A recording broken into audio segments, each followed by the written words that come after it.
Mr. Flamengo, Flamengo, Mr. Flamengo, que tout le monde connaît Flamengo, Flamengo, Mr. Flamengo.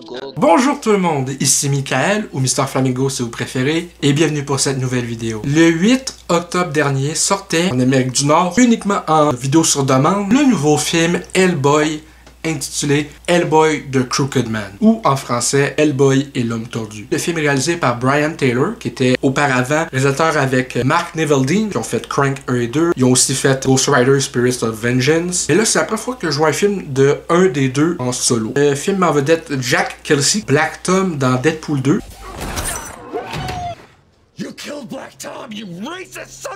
Initialement, quand il a été annoncé, il me semble en 2022 qu'il y avait un nouveau reboot Hellboy en préparation après le flop de celui de 2019. Honnêtement, j'étais à la fois excité mais perplexe. Celui de 2019, quand il est sorti au cinéma, ça a fait un flop. Pour un budget de 50 millions, avait récolté 44 millions mondialement. Et là, le nouveau avait un budget de 20 millions, mais sort uniquement en vidéo sur demande en Amérique du Nord. Le film est sorti au cinéma au Royaume-Uni, en Belgique et à d'autres places très limitées. Est-ce que ça veut dire que le film ne fera pas suffisamment pour rembourser son budget? Il y a des chances. Pour parler du film en lui-même, j'ai trouvé que c'était une amélioration par rapport au précédent, surtout en termes de qualité scénaristique. Mais j'avoue que, comme beaucoup le disent, ça a une allure beaucoup plus cheap. Ce qui m'a le plus dérangé venir à date de ce nouveau film, c'est la couleur de Hellboy et la couleur en général du film. Parce que le film a tellement des teintes,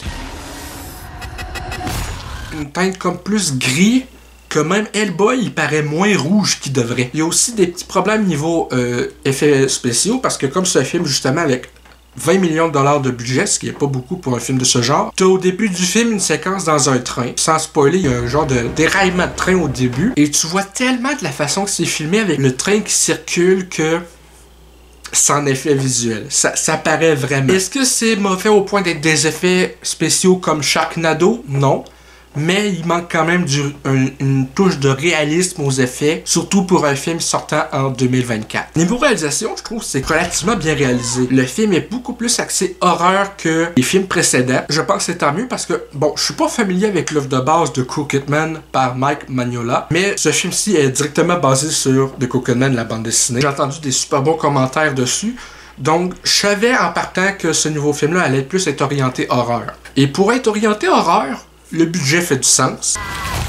Et la cinématographie aussi. Mais il y a beaucoup de passages dans le film où que c'est vraiment... Tu sais, je sais qu'il y a beaucoup de passages dans le film qui se passent comme dans le noir, la nuit ou autre, mais même sur mon écran, il fallait que je monte la luminosité parce que j'avais de la misère vraiment à voir par moment. J'ai rien à redire sur le jeu des acteurs. On voit que Brian Taylor et son équipe ont voulu faire le meilleur film possible avec le budget que eux y avaient, considérant en plus que parmi les 4 films Hellboy jusqu'à présent à live action, c'est ce film-ci qui a le budget le plus bas. Comme je l'ai dit, je suis pas familier avec l'œuvre de base, mais je pense que ce film-là aurait pu être un peu plus long, plus d'emphase sur le développement de l'histoire, parce que le personnage du Crooked Man, quand on y pense, dans ce film-là, on sait un petit peu de son backstory, mais c'est un truc qui est genre abordé en même pas une minute. Je pense que ça aurait été vraiment plus important de mettre un peu plus d'emphase, au moins 2-3 minutes de plus sur, pas forcément raconter son backstory, mais expliquer un peu plus sans forcément montrer son histoire. Tu sais, le personnage est comme trop rapidement arrivé direct comme ça, puis c'est l'antagoniste. Mais malgré tout, le film est quand même un bon divertissement. Sur 10,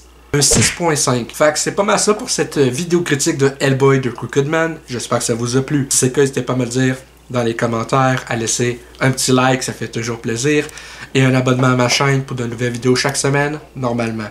Sur ce, c'était Michael, et je vous dis à la prochaine. Peace and love.